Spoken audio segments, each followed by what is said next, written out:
So today our session will be detailing about the propulsion systems of rockets, and we'll be talking about yeah, the contents that we'll be covering today would be the liquid fuels and solid fuels, and then afterwards the Sunny will also talk about some of the questions from the assignments that you have been suffering with. So I'll talk about the solid propulsion first, and then we'll go over to the liquid parts. Okay. So basically, I'll introduce you to what exactly is propulsion. So as you know that to acquire the momentum for our rocket and to produce a force through the engine, we require something to be thrown out of the rocket. At also, we need something to be thrown out at some relative velocity with respect to the rocket. So basically, the main thing that you require is that you need a high mass flow rate, and that high mass flow rate should have also a high velocity. Therefore, your change in momentum of your rocket would be the maximum in that case. So your dp by dt would be m dv by dt. All right. So the mass plus dm by dt plus into v. All right. So that's the Newton's law in the form of thrust also, which has thrust component also with it. All right. So the basic idea of propulsion is here written here: throughout as much as mass from the nozzle at the maximum velocity possible. All right. So different things tend to achieve this in different ways. So you have different types of engines that are used in the space aircrafts. These are basically air-breathing space aircrafts. So you'll have turbofan engine, turbofan with afterburner, ramjets and scramjets. So they will have different ranges of specific impulses, and therefore and their operational Mach numbers. All right. Rockets are somewhat unique from these engines because although all of these engines actually depend upon the Mach number for their specific impulse, can somebody actually tell that why do rockets do not depend upon Mach number for their specific impulse? Like if you can see this diagram, you'll notice that different engines at different velocities have different specific impulse. All right, but for rocket engines, it's not so. At different velocities, rocket engines do not have different specific impulse and all of that. They stay at a constant specific impulse. Does anybody has any idea about why this happens? It's a very strange thing. Jet engines are jet engines like depend on arrow, like they uh, they have they depend on air for propulsion, but rockets don't. So they Yeah, exactly. since Yeah. the mass propulsion is same, so mass expulsion is same, so it's same specific Yeah, impulse. so basically rocket carry their oxidizer with them, and all of these other engines rely upon the availability of oxygen from the atmosphere as their oxidizer. All right. So the more velocity they travel on, the more oxygen is actually compressed inside of these engines, and depending upon the different mechanisms through which these operates, like scramjet engines operate very differently from turbofan engines. So they actually have a lot of dependence upon their velocity to gain that oxidizer inside of them. Therefore, their specific impulse actually varies. But as you will notice that in a general trend, their specific impulse is usually much larger than those of rockets. While rockets, although have a lower specific impulse in comparison to these engines, they will maintain their constant specific impulse across all the velocity ranges. All right, they don't depend upon the atmospheric air for their combustion.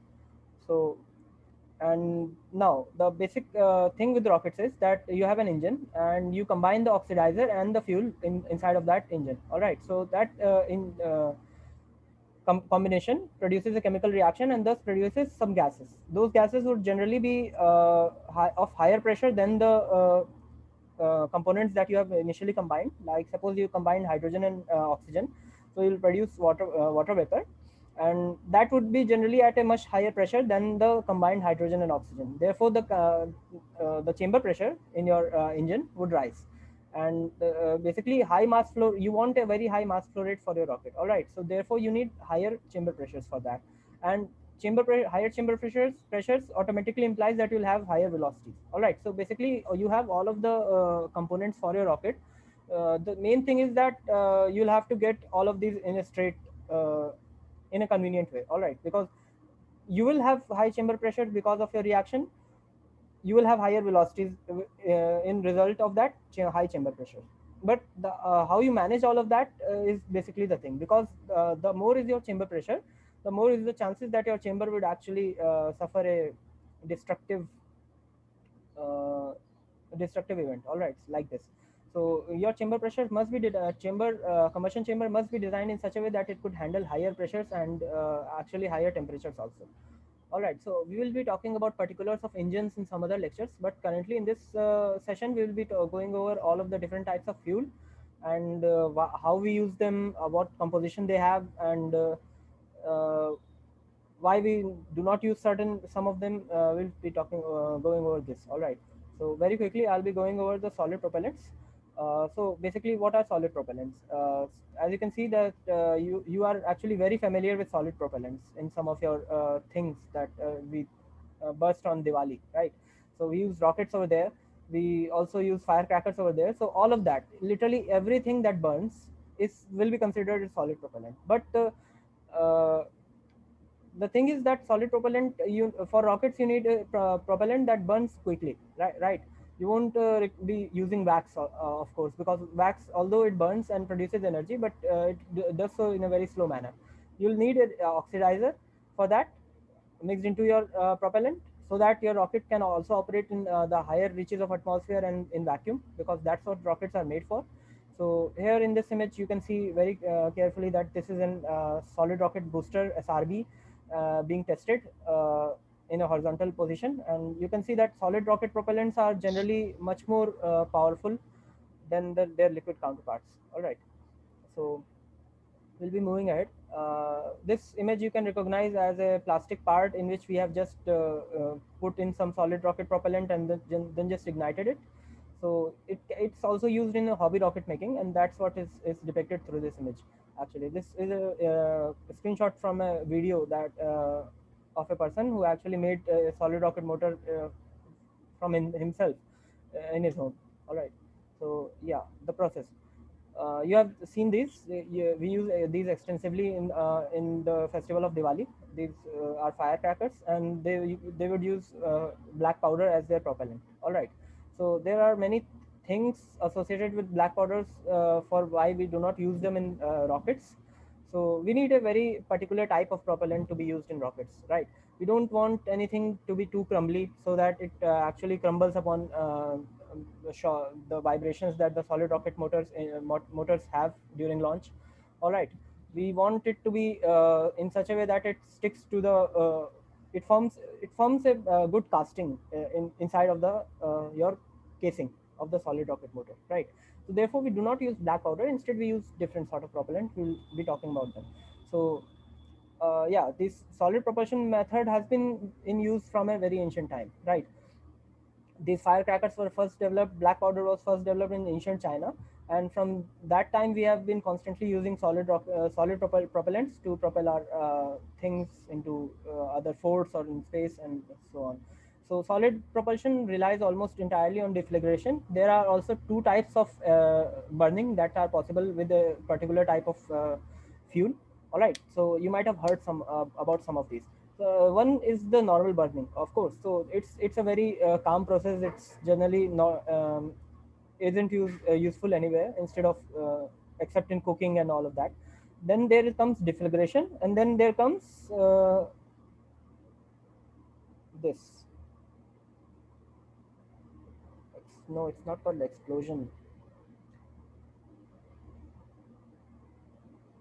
Okay, I'll talk about deflagration. All right, so deflagration is basically burning, and when you see coal burning, it's actually deflagration. So deflagration actually means that your flame front, the thing that is burning, the flame front is actually the place where combustion is happening. It's actually traveling slower than the speed of sound in that medium. All right, so that's called deflagration. And there is another type of combustion process which is much faster, and it's called detonation. Yeah, right, it's called detonation. There is deflagration and there is detonation. So detonation instead of deflagration refers to a process where the burning happens much faster than the speed of sound, and that actually produces a shock wave. And uh, in the things like RDX that you see, so these things are called high explosives, the RDX and the TNT and all of that. So basically, it actually doesn't deflagrates; it actually detonates instead of deflagrating.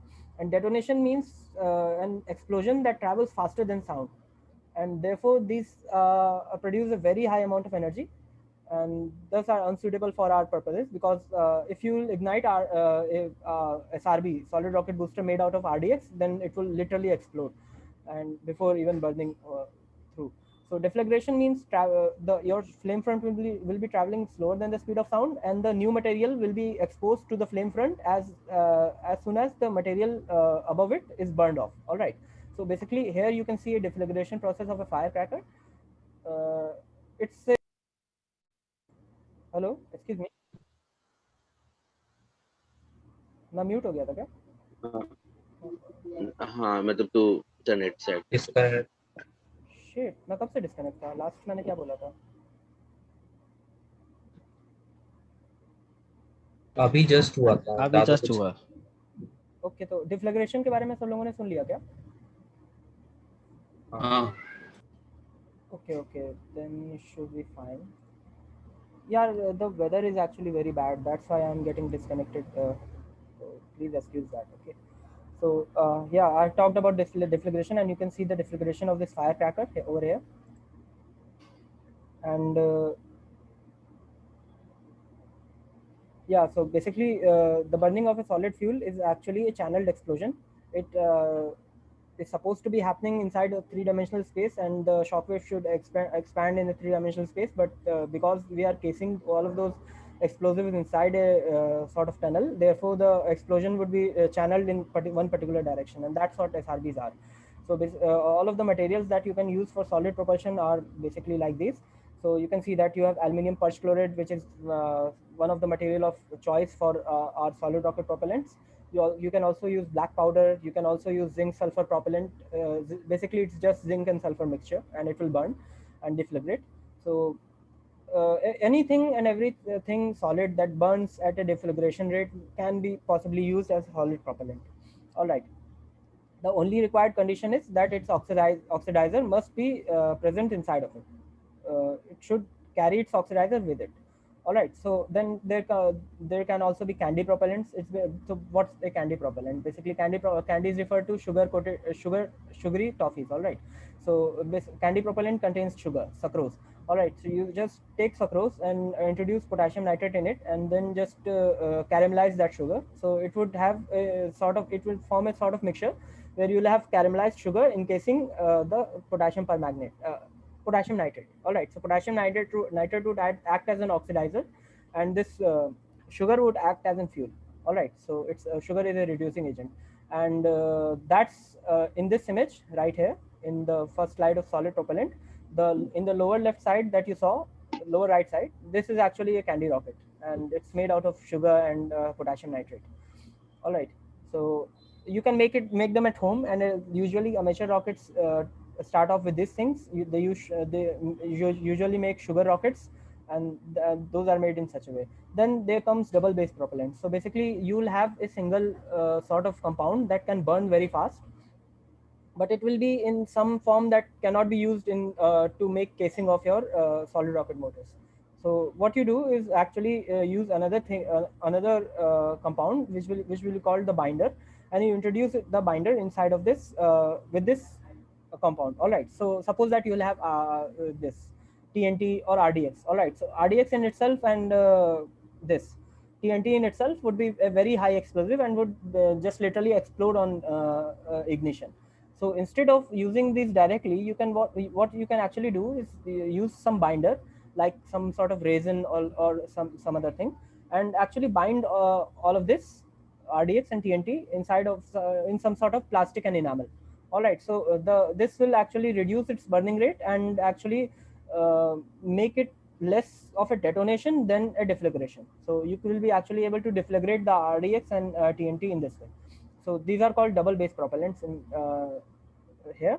So basically, you understand that double base propellant only have one sort of compound that actually bind it with some other compound. It doesn't have oxidizer and fuel separately. You'll have just one compound that will burn. All right. The other compound there that is it is only there to provide structural strength and to control the burning parameters. All right. And then there comes the composite propellants. So composite propellants, what do? Is actually they will have both. They will have the reducing agent and the oxidizing agent. They will have the oxidizer and the fuel both in combination, and then they will have some sort of binder introduced.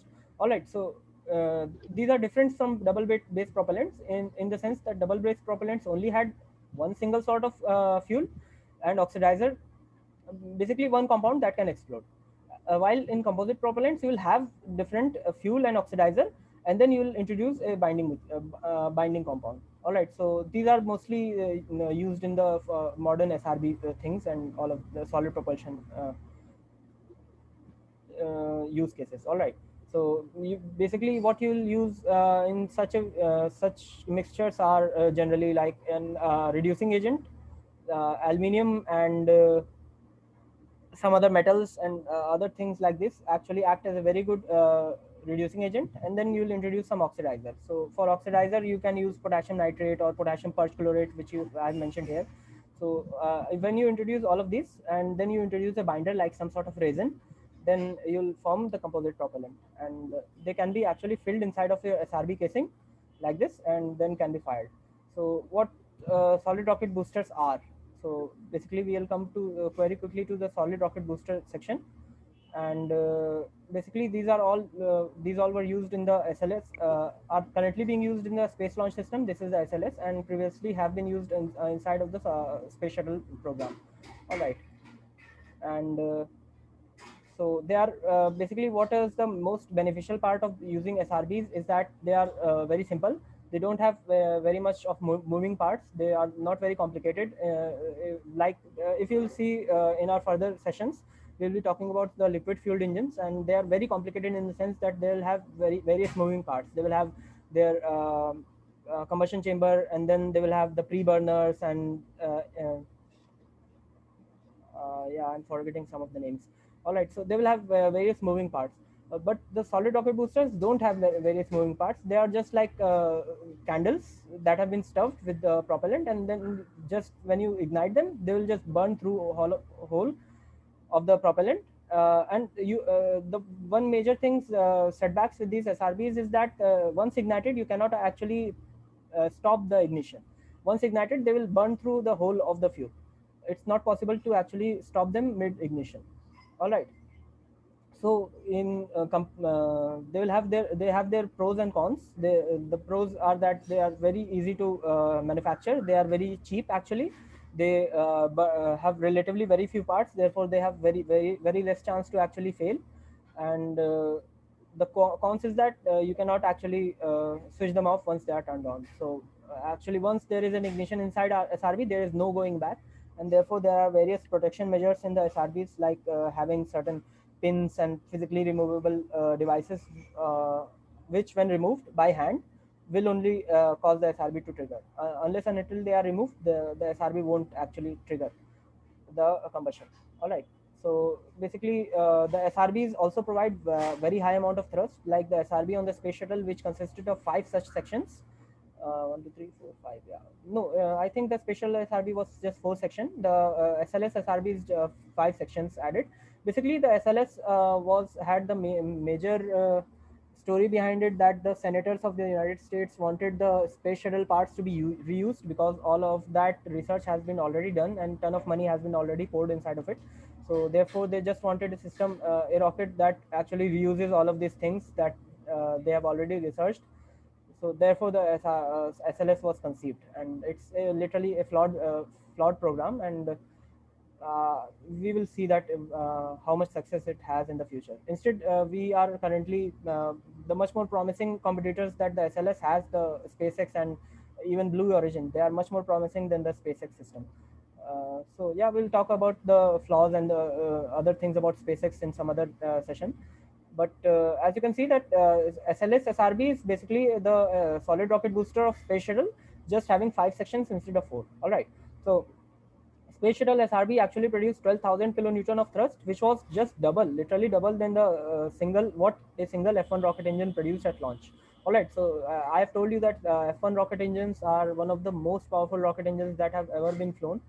So they are very powerful, but the Space Shuttle SRB produced one SRB produced twice the thrust of the F1 rocket engine.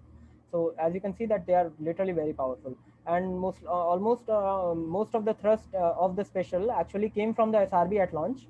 rather than coming from the main engine that it had. All right. So that's what the use of SRBs are. Basically, they provide as a very easy first stage of for your rocket, and you'd also have seen this in the Kerbal Space Program that we used to ignite all of those SRBs in the first few seconds of our launch, and then we would just ditch those SRBs as they have provided us with most of the initial kick that we need to get off the Earth. All right. So they usually tend to burn inside of the lower atmosphere only. There have been some missions that have used SRBs entirely, like the military installation and the missiles that we currently see, like the ICBMs. You might have heard about the ICBMs, the intercontinental ballistic missiles. Each and every country is literally fighting over these, right? Some countries want to develop them, other countries want to prevent the other countries from developing them. All of this mania actually goes on the international politics. So ICBMs usually use the solid rocket motors to actually propel them. Why do they do so? Because as you know that cryogenics fuel, as you will see, are very difficult to maintain and actually fuel up at a moment's notice. So SRBs are very good in that sense that you can just ignite them at a moment's notice. Like as soon as you notice the Russia is launching nuclear missiles to the United States, you can ignite your SRBs for your nuclear missiles and then just launch your missiles. All right. So it's a total recipe for mutually assured destruction, and like we as a species are even alive at this point with these sophisticated measures for launching missiles is a miracle. Okay, so we'll proceed. Any questions?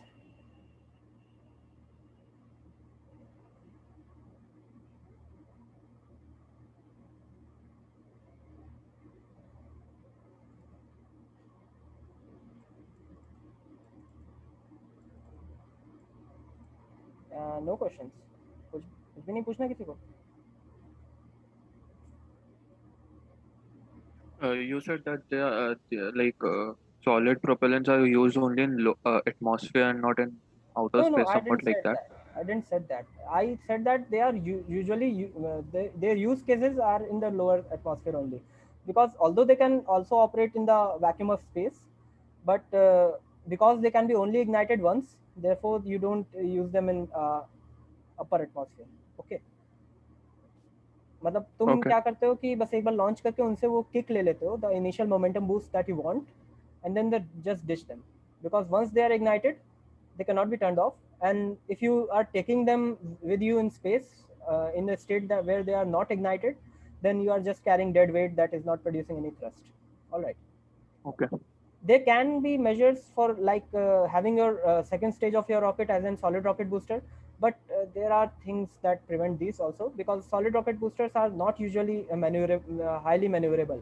Like they can maneuver, they can have their nozzle gimbal left, right, and up and down, but still the maneuverability is very less in comparison to the liquid engines. All right. Therefore, like you once you ignite them, they will tend to go in a single direction and just burn through whole of their fuel. There is no control over them.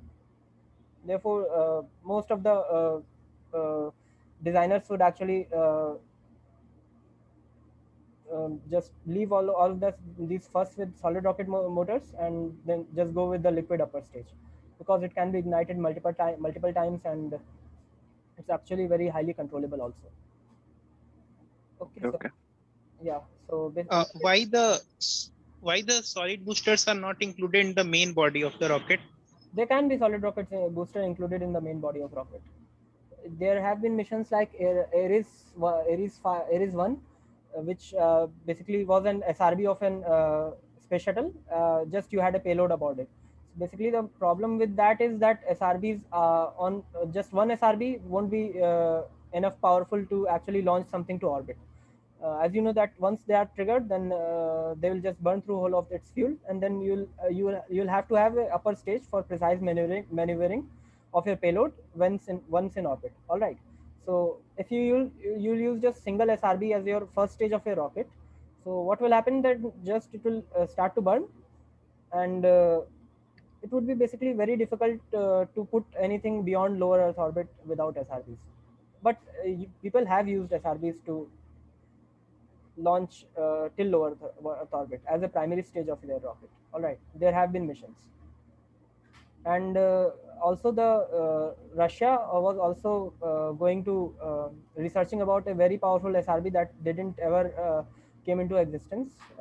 It was basically one of the most powerful rocket engines that would have ever been conceived if it would have been made, but that program actually flawed off due to the collapse of Soviet Union, and therefore we couldn't get Okay. such sort of SRBs, right? So the main problem with these missions is, like, you can understand now, there is also a cost of research. You can't just do anything with this.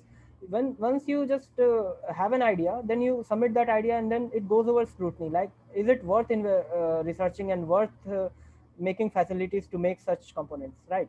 So if you have something that is working, then it's very unusual actually for the organization and for the government to actually go for some newer design that they don't know that will actually work. So if they have the experience that the liquid propellants as a first stage would work, then there is actually very less incentive to for them to actually even research for SRBs as a primary stage. All right, so that's also a problem with space industry at this point.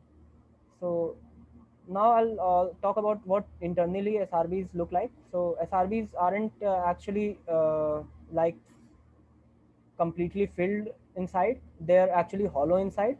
So you'll have a SRB like this. This is the casing, and then you'll have a nozzle right here. So basically what will happen, that this SRB would be hollow from one tip to the other tip. And once the ignition would actually start from the top. There is an igniter that's placed on the far end of the SRB, and it will ignite the whole of the thing from the top, and the thing would actually start to burn from center towards the edges. All right, whole of the SRB would burn from the center to the edges. It's not like the lower portion burns first, then the upper portion. The whole portion actually burns simultaneously. Okay, so the flame front would be traveling outwards. Uh, towards the radius, following the radius vector of the SRB. All right, and as soon as the flame from front travels, it deflagrates and produces gases which are just thrown out from the rear end of the rocket, channeled through a funnel, of course, because you need funnel to just compress the gas over one point and then release it to have these gases attain higher velocities. All right. So there is one thing that you can have your SRBs not entirely circular from inside. Like, you can have various designs that will have various burn characteristics. You can have either completely circular, so its burn characteristic would look like this. Like, if you will have a SRB burned which has this characteristic, so its thrust would actually increase with time. Initially it wouldn't have that much thrust, but then progressively its thrust will increase. But if it has a star shape, then you'll have a different characteristic. And as I've told you that you require actually less thrust in the lower atmosphere, higher thrust in the upper atmosphere. All right. Why? Because you don't want to cross the Mach boundary very quickly in the lower atmosphere, and don't want to reach those higher velocities which will induce the higher max q that we talked about, right? So that's why you actually model your SRBs in such a way that they produce the highest thrust in a later time of the launches, right? You might remember all of that session where we talked about the max q and actually delaying the max q. Okay, so they are made in such a way. Instead of if you have some other purpose, like you are just launching model rockets that actually require very high velocity during launch, at the point of launch, then you'll use such an SRB, where the thrust would be very high at the initial points of time and then would slowly reduce. All right. So yeah, here in this picture you can notice the black composite propellant is filled inside of an SRB. So we'll proceed. Like, here you don't see all of this internal structure, because it just shows you the outside connection point. Basically, the SRBs are actually joined with each other at this point. Now, there have been accidents with the SRBs, although they have the least moving parts, but still the one of the SRB in one of the mission was actually involved in one of the most famous disaster that ever took place with the space shuttle. It was the Challenger disaster, And what happened was that when these two sections actually they join together, the joint should be perfect in theoretically, right? Because when the SRB is burning, it actually has various hot gases inside of it, and these hot gases, if they leak out, they can damage the other structures of your uh, spacecraft and then cause a disaster. So this is exactly what happened with the Space Shuttle Challenger.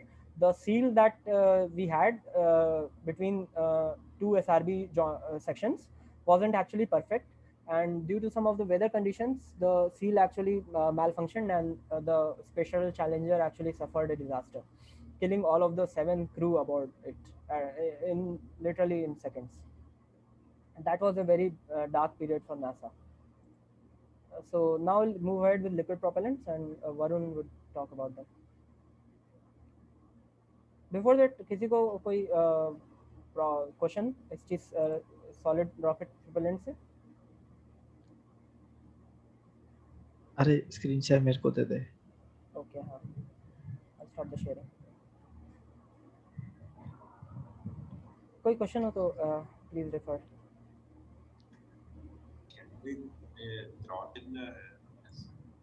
आवाज थोड़ी तेज, थोड़ा mic पास में लेते हो.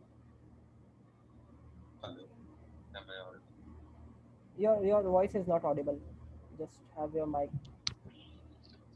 Yeah, can we throttle the SRBs? No, I mean, can we it's not control possible. the? It's not possible to throttle the SRB. That's actually the point, basically. You can't throttle the SRB. Therefore, when you use them, you just use them very carefully in such a way that you account for their not throttling potential. But there are some measures to actually throttle the SRB. Like you can actually internally structure it in such a way that the higher the part that has a higher burning rate, suppose that you have different composition, right? You have two different composition for your fuel. So one composition burns faster, other composition burns slower. All right. So you can structure it internally in such a way that the faster burning component actually burns first. So you'll have higher thrust initially and then lower thrust out afterwards. So you can just structure them, but once it's structured, it's actually not maneuverable at all in mid-flight.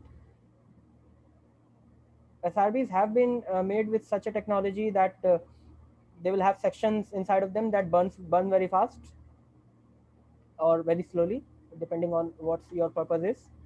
But once made and once ignited, they will just follow all of the characteristics that have been pre-made with into them.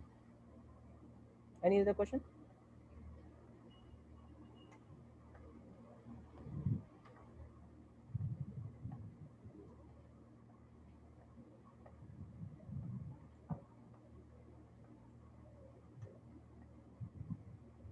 अरे Mubashir screen share enable कर दे. Oh, अच्छा, oh, sorry. हाँ, okay. Screen share कर सकते हो. So now Varun would be talking about liquid propellants. So Mubashir just told you that why solid propellants are not very useful. So that's why liquid propellants are majorly used in rockets. So the main reason is that they have a reasonable high density, not much in compared to solid, but when you compare it with a gas, they have a reasonably high density and high specific impulse. So high specific impulse generally implies that your exhaust gases will have a higher velocity. So why high density? The key point is your high density and your high specific impulse. So whatever liquid fuel you are choosing, you have to be very specific about that its density should be high and it should have a high specific impulse. So why low density is not preferred? Because if you let's say you have a particular amount of fuel, it's generally easier to just compress it, liquefy it, and store rather than to store it in the form of gas. That's why like gas rockets are not preferred, because your fuel tank, your size of the fuel tank will increase. So that's why low density fuels are not preferred. And for high speed of exhaust gases, there's one relation of Boltzmann constant, like you might have studied this in kinetic theory of gases in JE. So the only key point is that your exhaust velocity, your exhaust gases, the velocity is proportional to the square root of temperature and inversely proportional to the molecular weight of your fuel. So that's why there's a trade-off. So your density should be high as well, and the compound that you're choosing, its molecular weight should be low as well. Generally, we take like kerosene, gasoline, like mostly kerosene, hydrogen. Hydrogen is greatly preferred because like it's just H2, so very low mass. And this is a basic example, like basic structure of a liquid fuel rocket with two separate containers, one for fuel, one for oxidizer, and it has pumps to pump the both the liquids in the combustion chamber, and then you have valves and nozzle to eject the gases. Okay, we'll go detail into the engine design later, not now. Okay, when we'll talk about engine. And the biggest advantage is their flow can be controlled. So like the other day Mubashir was showing you the Kerbal Space Program, and he was trying to land on moon. So he was trying to control the the ejection of gases. He was trying to control he was able to maneuver easily. So that's the biggest advantage of your liquid fuels. They are throttleable. So they are generally of three types. One is your petroleum base, your normal hydrocarbons obtained from the crude oil. One of the other is your cryogens. Cryogens are those liquefied cool gases, and the other is your hypergoals, which burn spontaneously. You can see the picture. These brown fumes are from dinitrogen tetroxide, and hypergoals like dimethyl hydrazine actually. Dimethyl nitroxide, and they release these brown fumes. And for cryogens, you can see liquid hydrogen and liquid oxygen. They are generally preferred as cryogenic fuel, and you can see the lower amount of temperature, like 14 to 20 Kelvin. They are extremely cold in comparison to other gases. And at the rightmost part, you can see a internal structure of a cool tank, of a fuel tank, and you can see it is insulated. For cryogen, to control the temperature, to maintain that low temperature, it is generally insulated. So the petroleum based are refined from your crude oil and a mixture of hydrocarbons. The most common is your RP1, which is highly refined kerosene. And again, they are used with an oxidizer, and they produce a sooty exhaust, which is like your like, since they are hydrocarbon, they release coke, so they produce unburnt particles as well, but they are generally cheaper. It's a petroleum is generally cheap compared to cryogen and hypergoals. So what does that soot does? It's not waste, but it is essentially useful as well, because it helps in cooling the engine. So what happens is your soot particles get deposited at the edge of your combustion chamber. So what happens is, since they are unburnt, so that No, actually, so no what happens actually, like when we'll study engines, then we'll actually go in detail about how is fuel injected inside of the engine. All right, so basically when you have liquid fuel, then that liquid fuel isn't much usable. What you want is that to atomize that liquid fuel in form of smaller droplets, such that it can efficiently combine with the oxidizer and then produce a flame, right? So to do that, what you have is like you have seen a shower head inside of your homes, right? So what does that shower head does is that when liquid comes inside of it, it actually produces smaller droplets with that. So in a similar fashion, the engine also has a part called the Pintal injector, and that's basically a plate that has various holes inside of it. And what these holes do that is that when the fuel is actually pressed in through those holes, it atomizes, and it transfers into smaller droplets. And you usually have the stoichiometric amount of this holes on the Pintal injector. So like if you are using hydrogen and oxygen, so you'll have two holes for the hydrogen molecule and just one hole for the oxygen molecule. So therefore you have 2:1 ratio of oxidizer to the fuel holes. All right. So the fuel would burn in a stoichiometric mixture, but there is some thing like if your fuel has more fuel, if your mixture has more fuel, if your mixture is more fuel rich, so what happens in that case is that that fuel actually lowers the ignition temperature and actually cools down the exhaust. But you don't need so much cool exhaust in so that your gases don't even have higher velocity. So instead, what you do is that you make your Pintal injector in such a way that it has higher holes for fuel on its periphery, on its circumference. All right. So just on the circumference, it will have much higher holes for fuel, and that would just increase the this fuel to oxidizer ratio at the periphery. And what that causes is that the fuel would run mixture would run fuel rich at the periphery and just will blanket the major parts of your engine from the high heat of combustion that's on the inside.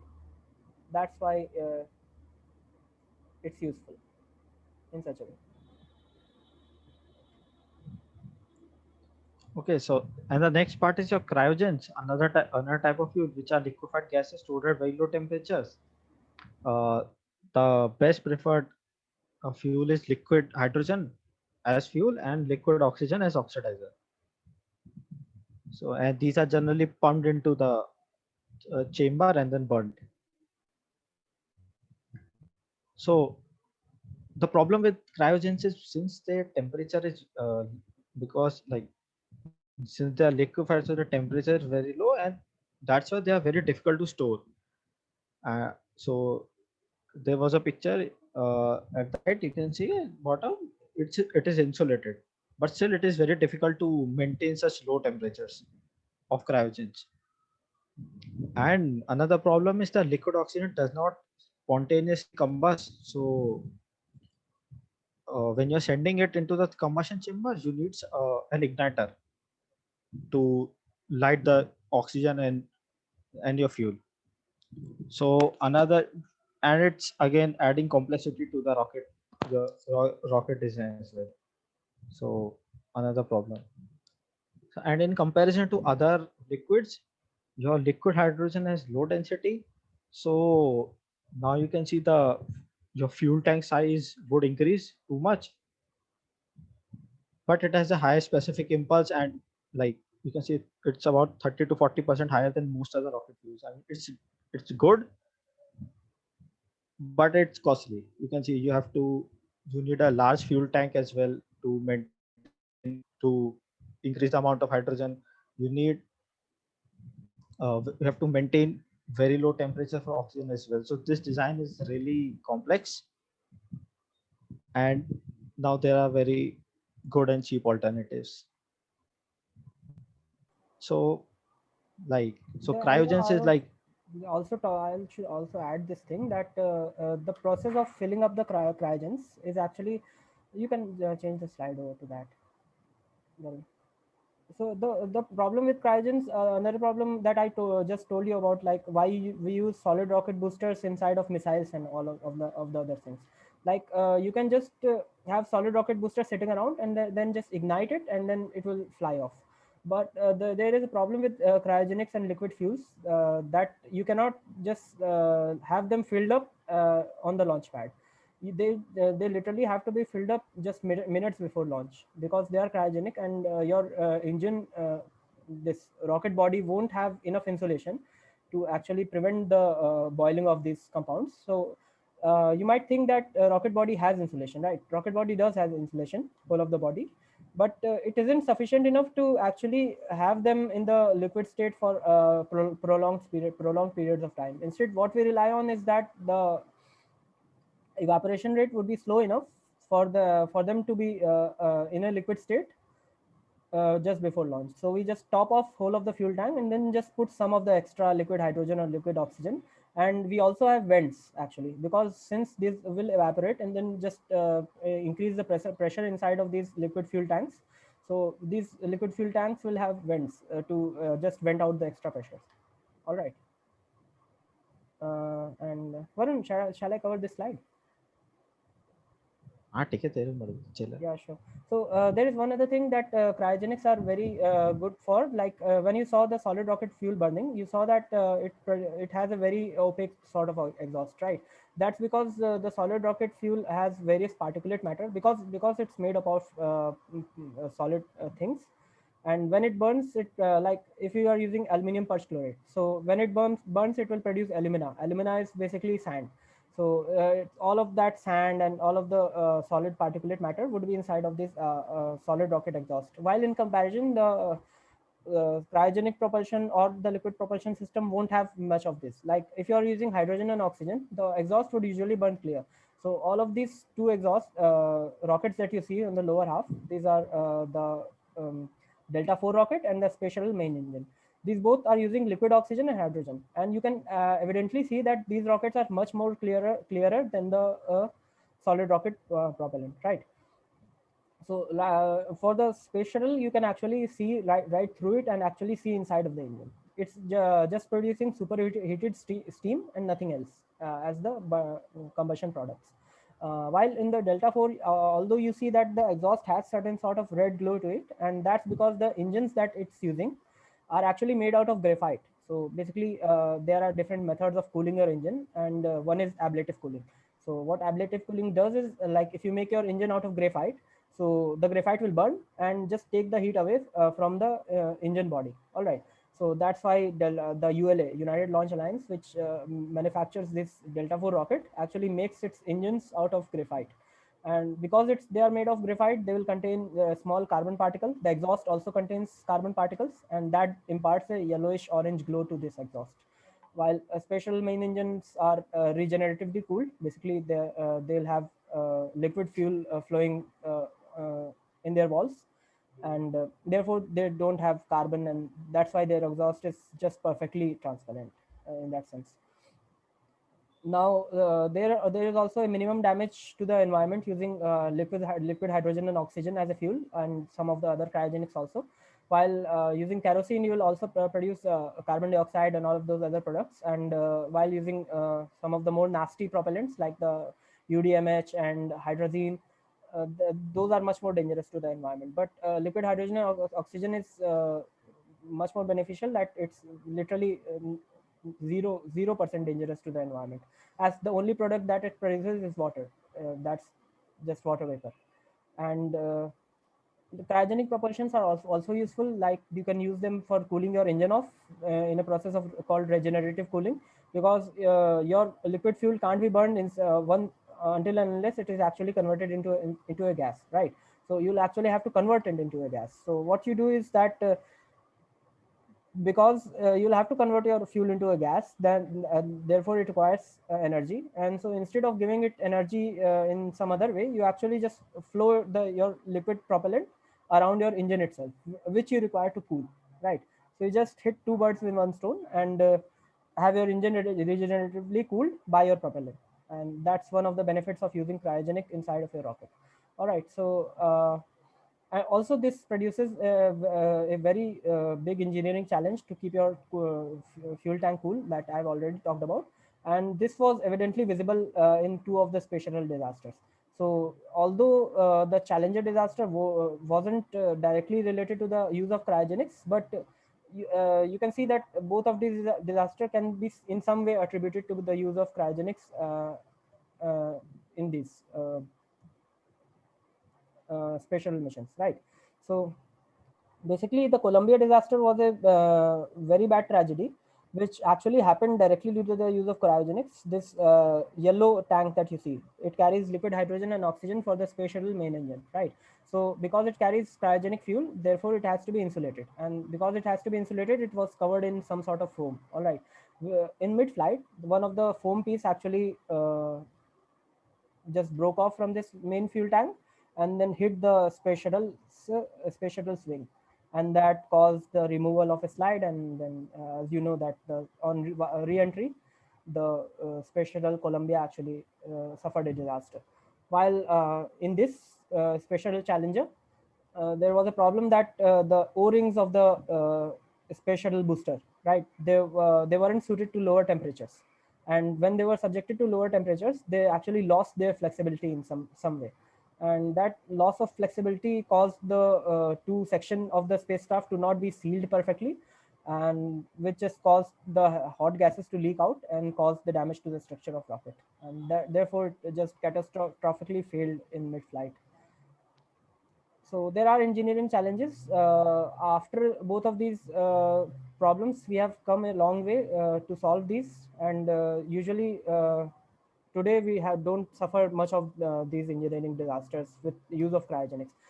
Although there is also one other case with the SpaceX's Falcon rocket that currently SpaceX is using carbon fiber composites for their fuel tank. So they are using it because it's basically lighter and much more reusable. Okay, so what happened once was that they had solid oxygen in their tank. So they had liquid oxygen, but somehow it solidified inside of their tank, and just there was a big explosion with liquid solid oxygen and the carbon composite that they were using for their fuel tank, and that was one of the major disaster that we suffered recently. Although no human life were lost, and it was I think just a test mission on which this disaster happened.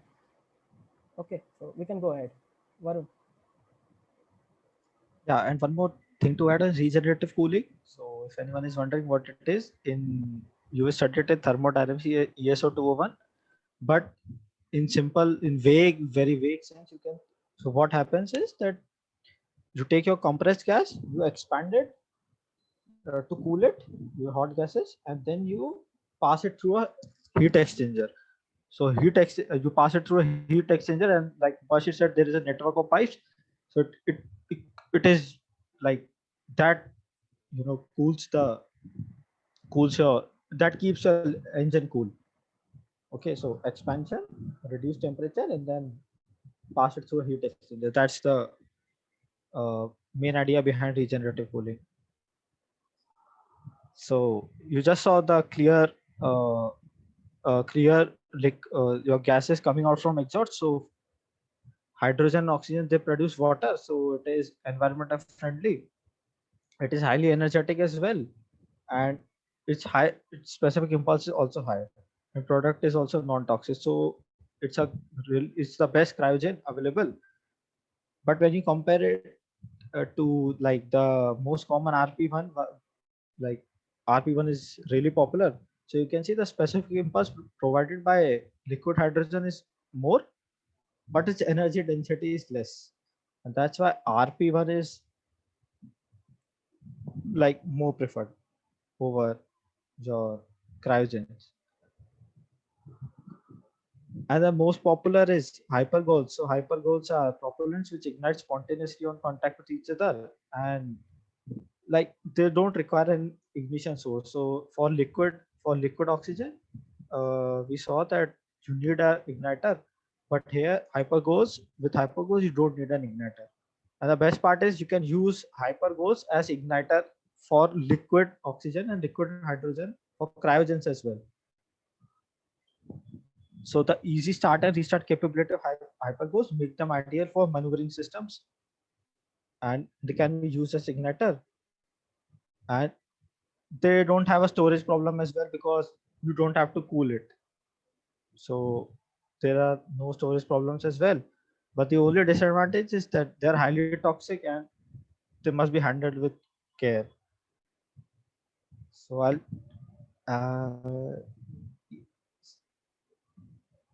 1 minute.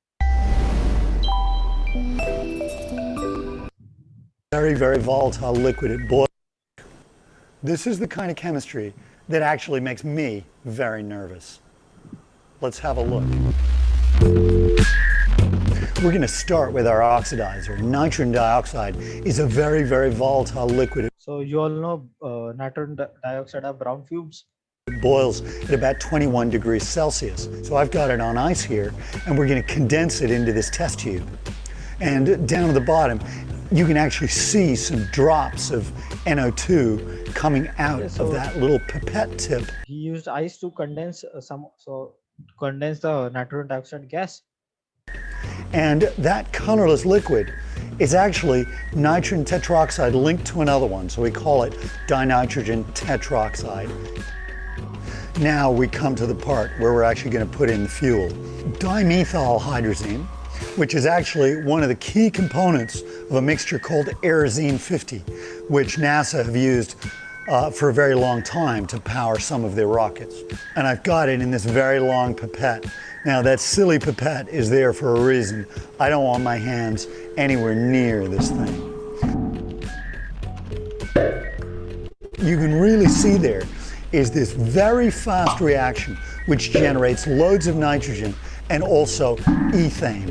And so all of the products here are gaseous, and you get a tremendous expansion. At the same time, because it gets very hot, it glows so brightly and produces a You big just saw the spontaneous reaction which happened, and that's why they are preferred, and they can be used as igniter as well. But he was using a long pipette, so they are really toxic. So you have to take care of that. Okay. So common hypergolic fuels are your hydrazine, monomethyl hydrazine or MMH, and UDMH, which is unsymmetrical dimethyl hydrazine. And the oxidizer, which is usually used, is nitrogen tetroxide and your nitric acid. But nitric acid is generally not preferred because it is corrosive. And a little problem in nitrogen tetroxide is that its freezing point is a bit higher. So to reduce that, generally a mixture of nitrogens are used. Oxides of nitrogen are used. And this is a chart, like you can see the various common oxidizers which are used: liquid oxygen, liquid fluorine. Fluorine is also a really strong oxidizing agent. And these are different kinds of fuels. And the mixture ratio here is oxidizer to fuel ratio. Okay, so take care of that. And by the first glance, you can see that mostly we keep the amount of oxygen, the amount of oxidizer less in compared to fuel. And I'll tell you why this happens. So what is preferred, fuel rich versus so either fuel rich or oxidizer rich, and we generally prefer fuel rich, and there are some reasons behind it. So the idea behind it, oxidizing rich combustion, is that hydrocarbons have coking issues. So there is a large amount of coke which is produced, and it is like essentially a waste. So the engine are generally kept oxygen rich because so that like there's a proper combustion which takes place. Okay, you don't want your like unburned particles or coke to be present in large amounts in the engine especially. So because of that, the performance is usually higher in these in oxidizer rich fuels. But the problem with it is that oxidizers are generally corrosive, especially fluorine is really corrosive, and you have to take care about your design as well, your materials which are choosing. That becomes a really complex thing. So we generally prefer fuel rich mixtures, and one good advantage is that it keeps the engine cool as well. So the coke which is produced, it keeps the engine cool as well. So What is this coking? coking is production of carbon. Actually, production of not only carbon, the large Yeah. chains of carbon, Large like chains of which carbon. are actually the polycyclic compounds. Matlab, you can imagine any polycyclic compounds. It could be a very heavier stuffs, so would add extra loads and all, and they are actually almost non-preferred in any of the cases, like you are doing any of the reaction, matlab this coking thing is really not preferred. Like matlab, in petroleum industries, you will see this type of issues a lot. Like there occurs a lot of coking issues. So and there are very specific reason, like why we don't prefer it, and how to prevent it also. Matlab, we can only prevent it. The formation can't be stopped, because where there is carbon and hydrogen, the coking can be done easily. So that's the issue. Because the thing is, like from JE days as well, we have studied complete combustion, but complete combustion does not occurs. It's mostly incomplete combustion, and the carbon which is produced, it forms these long chain compounds, and that is your coke. Basically, in You mean rockets, unburnt? you won't, yeah, That hydrocarbon. unburned particles. In rockets, you won't Mubashir? have mostly. Am I audible? I was telling that in rockets, you won't have mostly this long chains of hydrocarbons, because the temperatures inside of the combustion chamber is usually so high that this won't sustain, and they would actually just reduce to carbon particles. That's the coking issue inside of the engines. If it is oxygen rich, then coking issue will not be there. Yeah, But if you it's told, oxygen rich, then it's coking issue won't be there. There but have you been told there that has been literally Problem just with one oxygen engine. is they are corrosive. There I has mean, been your literally design just is one engine that has been using the oxidizer rich exhaust currently, and that's the Soviet RD 180 engine, I guess. And mostly Russians tend to use the oxygen rich mixtures, and American space program and European space program would go with the fuel rich mixtures. Problem with oxygen is exactly that it's highly corrosive. Will oxidize the metal of your engine, and therefore we don't use it. so your cost of design increases. I mean, you have to take care about your whole structure. Now you have to take care about your engine as well. We just compensate upon the designing of engine by using the fuel rich exhaust, just sacrificing some of the efficiency for the materials. All right. So now we'll go upon the monopropellants part. Just before that, anybody has any questions related to all of the previous parts?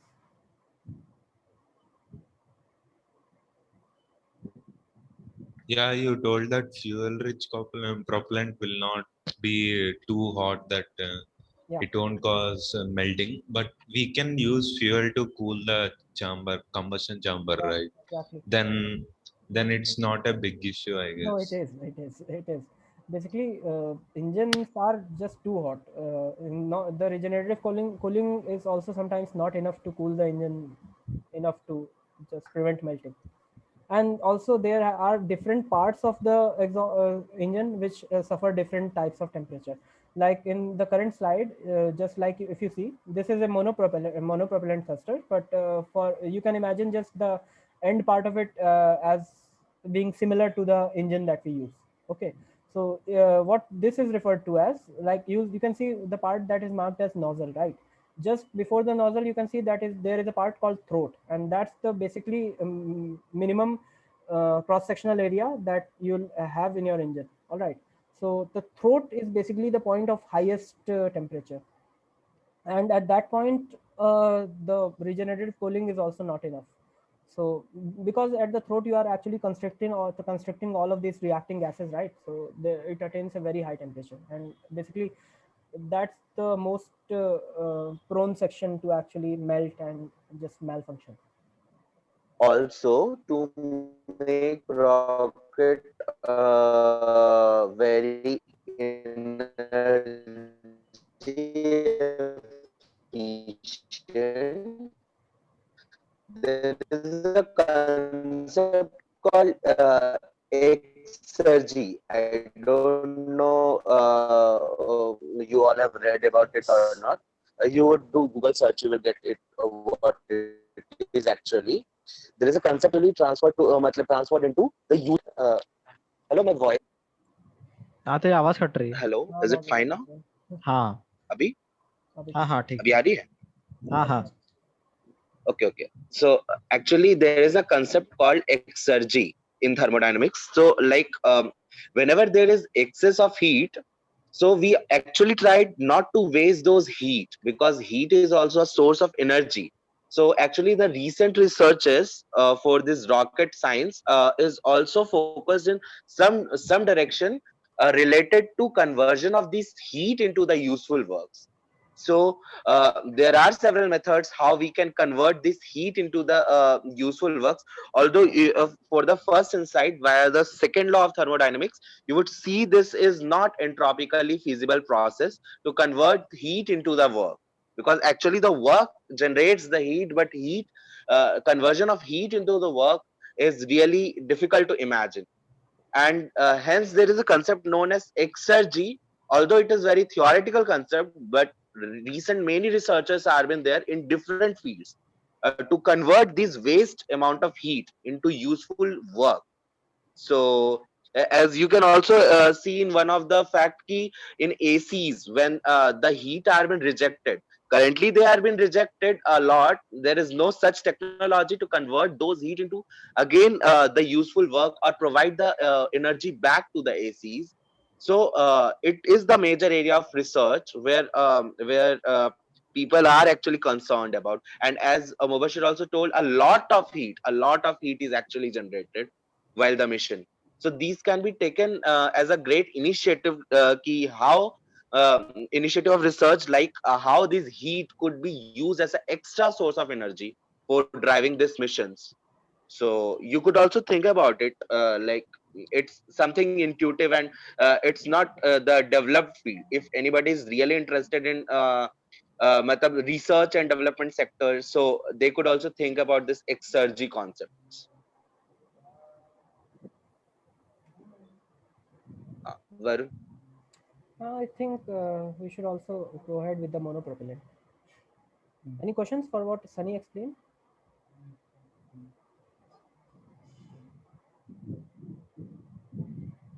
Okay, so if there are no questions, so I'll just proceed with the monopropellants. So basically, what is the problem with the fuels and all of this? Although the hyperbolic fuel also, they require two components to burn. They won't just have they won't work with a single component. So the idea with monopropellant is just that you use just a single type of propellant to propel your rocket. All right, so like you have these compounds, the hydrogen peroxide, dimethyl hydrazine. No, it's not dimethyl hydrazine, it's just hydrazine. All right, and N2O. So as you can see that these are actually stable gases bounded by unstable molecules, bonds. All right. So basically, the hydrogen peroxide has a potential of producing hydrogen and oxygen, and it's a liquid at normal temperatures, while this hydrazine has a potential of forming nitrogen and hydrogen. So basically, there is energy inside of their bonds, and you can utilize those energy by just breaking all of those bonds.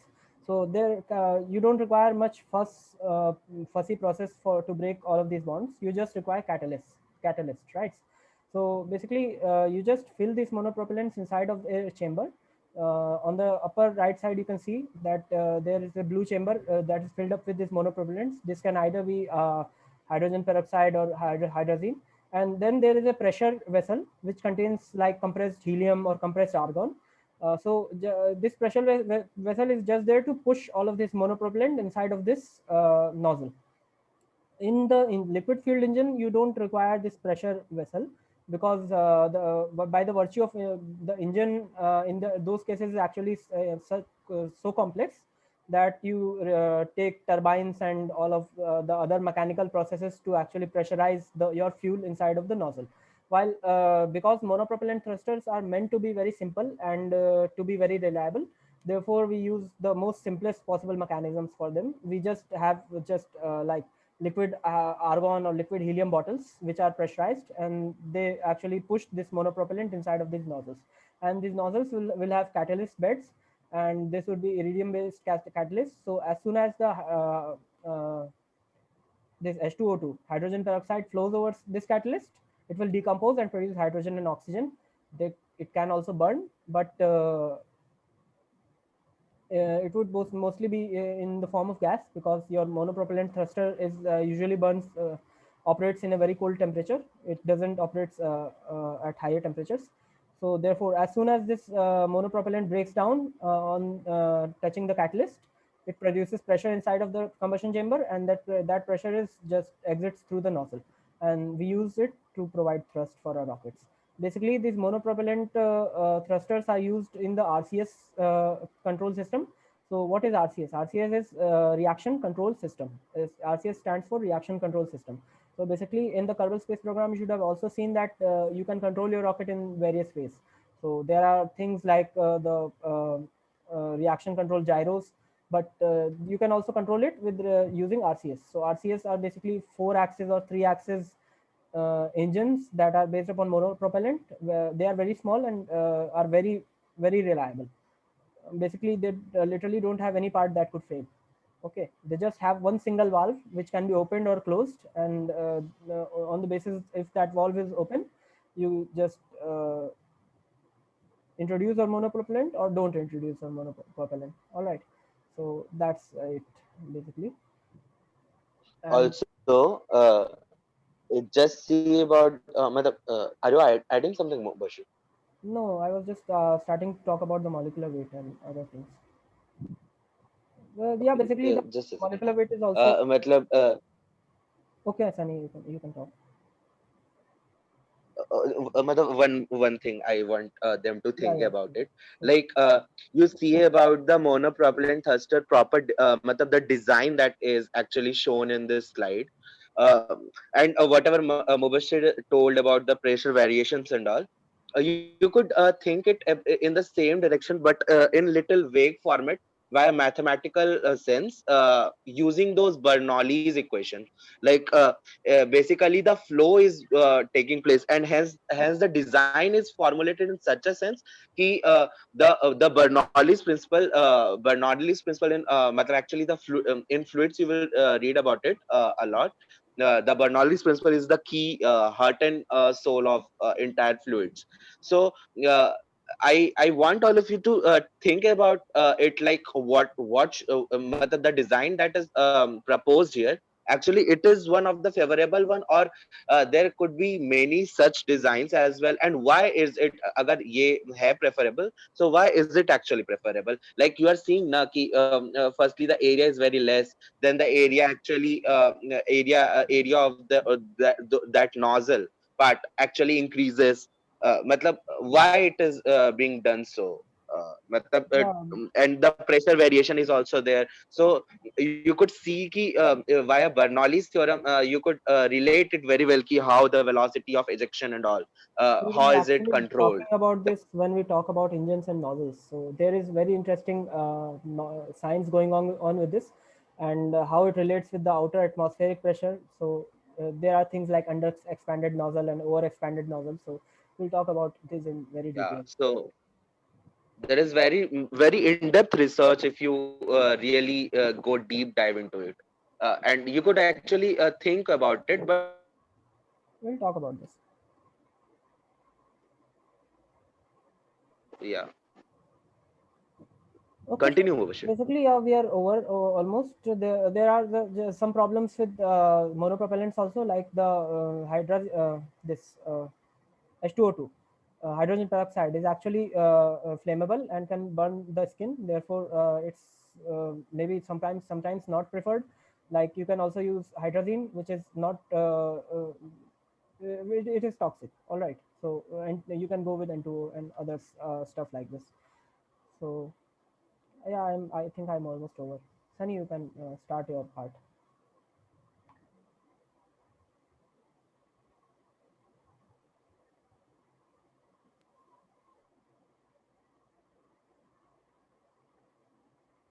I should also stop the recording, right? Because